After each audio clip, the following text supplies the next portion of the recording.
Hello friends, welcome back to my YouTube channel. അപ്പോൾ ഞാൻ ഇന്ന് എൻ്റെ ഒരു കെമിസ്ട്രി എക്സാമിൻ്റെ റിവ്യൂ ആയിട്ടാണ് വന്നിട്ടുള്ളത്.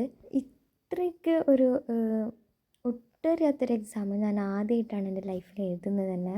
സംഭവം ക്വസ്റ്റ്യൻസൊക്കെ ഈസി ആയിരുന്നു, പക്ഷേ എന്തോ എനിക്ക് അവിടെ നിന്ന് ഒരു എക്സാം ഹാളിൽ നിന്ന് മൈൻഡൊക്കെ ബ്ലാങ്ക് ആയിപ്പോയിട്ടോ. സത്യം പറഞ്ഞാൽ പേപ്പർ കിട്ടിയപ്പോൾ ഞാൻ നല്ല രീതിയിൽ ടെൻഷൻ അടിച്ചിട്ടുണ്ടായിരുന്നു. ഇങ്ങനെ ഭയങ്കര ഒരു ഇതായിട്ടുണ്ടായിരുന്നു. ഫ്രണ്ട്സിനൊക്കെ 1 മാർക്ക് ക്വസ്റ്റ്യന് ടഫാണെന്ന് പറയുന്നുണ്ടായിരുന്നു, പക്ഷേ എനിക്ക് 1 മാർക്ക് ക്വസ്റ്റ്യനൊന്നും അത്രയ്ക്ക് ടഫായിട്ട് തോന്നിയിട്ടുണ്ടായിരുന്നില്ല.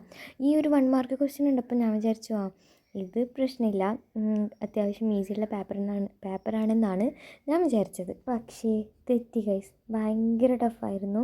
ആദ്യം ഞാൻ പേടിച്ചത് 15 പേപ്പറൊക്കെ കണ്ടപ്പോഴാണ്. പിന്നെയാണ് മനസ്സിലായത് അതിൻ്റെ മലയാളം കൂടി ഉണ്ടെന്ന്.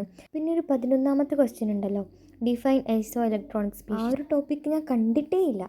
പിന്നെ പലതും ഞാൻ ടിക്കിട്ട് വെച്ചിട്ട് എഴുതാൻ പറ്റാതെ ഇങ്ങനെ സ്റ്റെക്കായി പോയ കുറേ കാര്യങ്ങളുണ്ട്. ഈ ഒരു 15ാമത്തെ ക്വസ്റ്റ്യനില്ലേ, അതൊക്കെ ഞാൻ അറിയാമെന്ന് വിചാരിച്ച് ടിക്കിട്ടിട്ടുണ്ടായിരുന്നതായിരുന്നു, പക്ഷേ എഴുതാൻ പറ്റിയില്ല. ഒരു വേർഡ് പോലും ഇങ്ങനെ മനസ്സിൽ വരുന്നുണ്ടായിരുന്നില്ല. പിന്നെ കുറച്ച് ക്വസ്റ്റ്യൻസ് അതിൻ്റെ എ അറിയുകയാണെങ്കിൽ ബി അറിയില്ല, ബി അറിയുകയാണെങ്കിൽ എ അറിയില്ല, അങ്ങനെയൊക്കെ ആയിട്ട് കുറേ പോയി. ആകെപ്പാടെ ഒരു പ്രതീക്ഷയുള്ളത് കൺസർവേഷൻ ഓഫ് മാസ് നല്ല രീതിയിൽ എഴുതിയിട്ടുണ്ട്, VSEPR നേരെ എഴുതിയിട്ടുണ്ട്, പിന്നെ 1 മാർക്കിൻ്റെ ക്വസ്റ്റ്യനൊക്കെ എഴുതിയിട്ടുണ്ട്. ഓപ്ഷനിൽ ആയിട്ടുള്ളത് കൊണ്ട് തന്നെ 8 ക്വസ്റ്റ്യനാണല്ലോ എഴുതാനുണ്ടായിരുന്നത്. പക്ഷേ LKG തൊട്ട് +1 വരെയുള്ള ലൈഫിൽ ഞാൻ ആദ്യമായിട്ടാണ് കേട്ടോ ഇത്രയ്ക്കും ടഫുള്ളൊരു എക്സാം എഴുതുന്നത്. ഫിസിക്സിനെക്കാട്ടിലും പ്രയോറിറ്റി കൊടുക്കുന്ന സബ്ജക്റ്റാണ് കെമിസ്ട്രി. പോളിസ് എക്സ്ക്ലൂഷൻ പ്രിൻസിപ്പിളൊക്കെ ഞാനത് എഴുതി പഠിച്ചിട്ടാണ് പോയത്. എന്നിട്ടും എനിക്ക് അവിടെ നിന്ന് ഒരു വേർഡ് പോലും എഴുതാൻ പറ്റിയില്ല എന്നതാണ് സത്യം. എക്സാം ഹാളിൽ നിന്ന് ഫ്രണ്ട്സിൻ്റെ മുഖമൊക്കെ നോക്കിയപ്പോൾ കുറച്ച് സമാധാനമായി.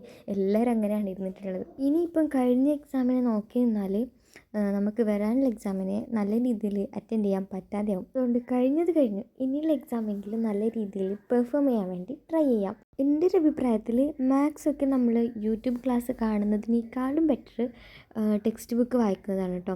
നമുക്ക് ആ ടെക്സ്റ്റ് ബുക്ക് കാണുമ്പോൾ അത്രയും ഉണ്ടല്ലോ എന്ന് തോന്നുന്നത് മാത്രമാണ്. ടെക്സ്റ്റ് ബുക്കിൽ സംഭവം ഒന്നുമില്ല, പെട്ടെന്ന് മനസ്സിലാവുന്ന രീതിയിലാണ് ടെക്സ്റ്റ് ബുക്കിൽ കൊടുത്തിട്ടുള്ളത്. മാത്സിൻ്റെ കാര്യമാണ് പറഞ്ഞത്. ഫിസിക്സ് കെമിസ്ട്രി ഒക്കെ ടെക്സ്റ്റ് ബുക്ക് എടുക്കുമ്പോൾ പിന്നെ പഠിച്ചത് മറന്നു പോകുന്ന അവസ്ഥയാണ്. ബയോളജി എക്സാമിനാണെങ്കിൽ ഒരു ഗ്യാപ്പുമില്ല. അപ്പം എല്ലാം ഈ ഒരു 2 ഡേയിൽ കവർ ചെയ്യാൻ ട്രൈ ചെയ്യണം. ഈ ഒരു കെമിസ്ട്രി എക്സാമിനെ പറ്റിയിട്ടുള്ള നിങ്ങളുടെ അഭിപ്രായം കൂടി ഒന്ന് കമൻറ്റ് ചെയ്യണം. അപ്പം ഇനി വരുന്ന എക്സാമിന് വേണ്ടി നല്ല രീതിയിൽ പ്രിപ്പയർ ചെയ്യുക, നല്ല രീതിയിൽ സ്കോർ ചെയ്യാൻ എല്ലാവർക്കും പറ്റട്ടെ എന്ന് ആശംസിച്ചുകൊണ്ട് ഞാൻ എൻ്റെ വീഡിയോ ഇവിടെ നിർത്തുന്നു. Bye bye.